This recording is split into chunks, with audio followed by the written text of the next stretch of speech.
soon I will be receiving, God willing, thousands and thousands of locations where you will be able to exchange.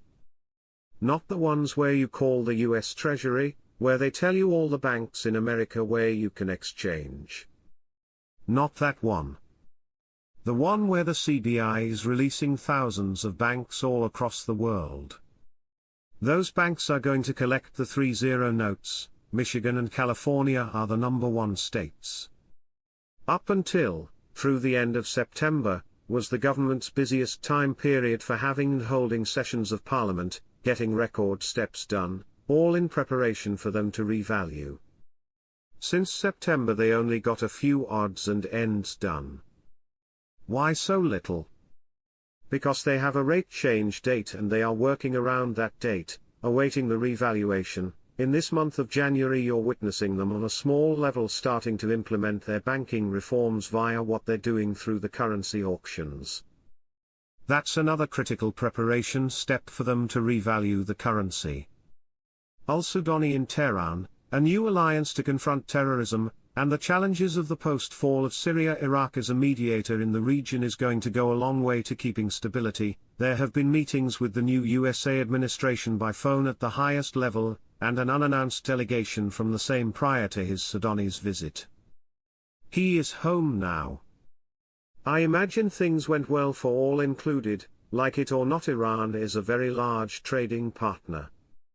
There has to be a very strong agreement by all parties, public and private. Iraq is taking her place again in the region. She has always been in that position as mediator. Things are looking good and there has been a lot of activity. Suddenly a lot of banking contacts have been checking in. Which is exciting. I have had 4 confirmations, from banking contacts that I have known for years. They are telling me now to prepare for new rates. One of them said it looks like that thing you are expecting is happening by Saturday, new rates by or on Saturday. Stay calm though.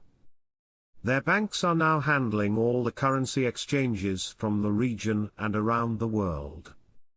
Not just the dollar, they are exchanging dinar, and the increased value is about to be seen by us. Right now, my guess is based on the information so far, is pointing toward us getting notified tomorrow, Wednesday, and exchanging on Thursday, but we are in a very good place right now. Thursday is looking very good right now. Question: is there any chance Trump is not a good person for us, dinar investors? No. Iraq Stock Exchange has already shown complete stability. It's huge. It's up 131% in 1 month. All those neighbor stock exchanges are starting to get a rise because they might be exposed to where? Iraq. For what? Investment. Iran is taking a hands-off approach with Iraq, saying, look, they respect any decision made by Al-Sudani. I think that has a large part to do with the fact that Trump has taken an interest in Al-Sudani and Iran is on Trump's piss list. Congratulations to Al-Sudani who avoided conflicts. He avoided them like he should. Now he's got the backing of Iran and they're promising not to arm factions no more, and they would help Iraq dissolve these popular mobilization groups. This is a really good move, a smart move by Iran, but very good news for Iraq. Now I'm curious to see what kind of meeting Iraq is going to have with Trump once Trump finally gets into office. What they're doing is selling US dollars to pay for and fund imports coming into Iraq. What they've done with this new transfer system is they've made back-end changes that are not visual. What they've done is transition so that they can allow their banks to do these international transfers. There's only so much they can do with banking reforms at this time until the rate physically changes. Again, what they're doing is they're positioning the banks to do foreign transfers with the US dollars. Now instead of that money being sent directly from the central bank, it's being routed and sent from the local banks within Iraq. That prepares Iraq to be ready towards going international. Iraq's revenue for the first 10 months of 2024 is massive. Plus there was a huge increase in bank deposits in 2024 and the country's gold reserves increased to become the third largest in the Middle East. TV talked about how we have now gone from the dollar auction to now transfers in our banks.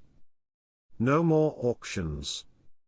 These transfers are linked to international banks, no more being done by auctions of the CBI but by this new system in our banks. Frank, this is fantastic because these are the preparations. Firefly, we are linked to the world. On the eve of Tehran visit, al-Sudani packs a number of files in his bag, including a new strategy. Iraqi Prime Minister Mohammed Shia al-Sudani confirmed on Thursday that the project to restructure Rafidain Bank has reached its final stages. This came during al-Sudani's chairmanship of a special meeting to discuss developing the work of government banks, in the presence of representatives of Ernst & Young for auditing and financial consulting, according to a statement received by Shafaq news agency.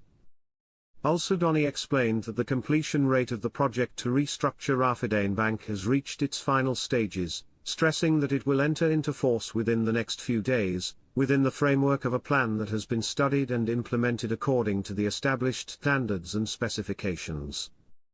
The Prime Minister added, "Government banks with their current structures are unable to open up and address problems, and for this reason they have been restructured in a way that ensures the availability of all capabilities and openness with modern international technical specifications." Economic researcher Daya Abdul Karim said on Thursday that the shift towards electronic financial transactions and generalizing this to all government and private transactions will save the country from a shortage of cash. Abdul Karim told Al-Maluma, most countries in the world, and Europe in particular, have moved towards electronic financial transactions, such that the culture of dealing with electronic cards in buying and selling in various sectors has been created in society, and even with the decline of its economy, it will not suffer financially because its financial transactions are electronic. He added, these transactions make it unnecessary for governments to print currency continuously, as this process is financially costly. Iraq prints some denominations domestically and other denominations of currency are printed abroad, and printing them costs the financial value of this currency.